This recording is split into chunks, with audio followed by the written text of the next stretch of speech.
স্বৈরাচারী হাসিনা হটাও আন্দোলনের মতোই ইন্দোনেশিয়ায় চলছে জান্তা সরকারের বিরুদ্ধে গণবিপ্লব। জীবনযাত্রার ক্রমবর্ধমান ব্যয়ের ভেতরেও সংসদ সদস্যদের জন্য বিশাল অঙ্কের মাসিক ভাতা বৃদ্ধির ঘোষণার পরেই ফুঁসে উঠেছে ইন্দোনেশিয়ার জনগণ। দক্ষিণ পূর্ব এশিয়ার এই দ্বীপরাষ্ট্রে গত কয়েক সপ্তাহে রাস্তায় নেমেছে হাজার হাজার মানুষ। এখানেই শেষ নয়, সম্প্রতি পুলিশের গাড়ি চাপায় নিহত হন এক ফুড ডেলিভারি বয়। এতে মানুষের মধ্যে ক্ষোভ আরও তীব্র হয়। এই আন্দোলন শুধু ভাতা নয়, আন্দোলন আজ আর্থসামাজিক বৈষম্যের প্রতীক হয়ে উঠেছে।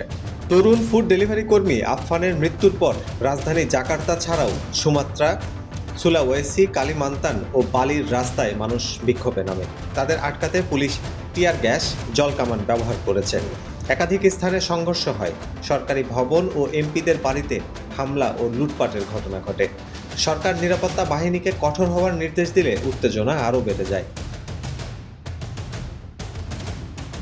স্থানীয় গণমাধ্যমের খবরে জানা গেছে, জনপ্রতিনিধিদের আবাসন ভাতা বাতিল করা হয়েছে, বেতন বৃদ্ধি বন্ধ করা হয়েছে এবং বিদেশ ভ্রমণের ওপর নিষেধাজ্ঞা দেওয়া হয়েছে। তবে বিশ্লেষকরা বলছেন, এতেই যে বিক্ষোভ থেমে যাবে তার কোনো নিশ্চয়তা নেই। হাসান অয়ন, উইকলি ইনকিলাব।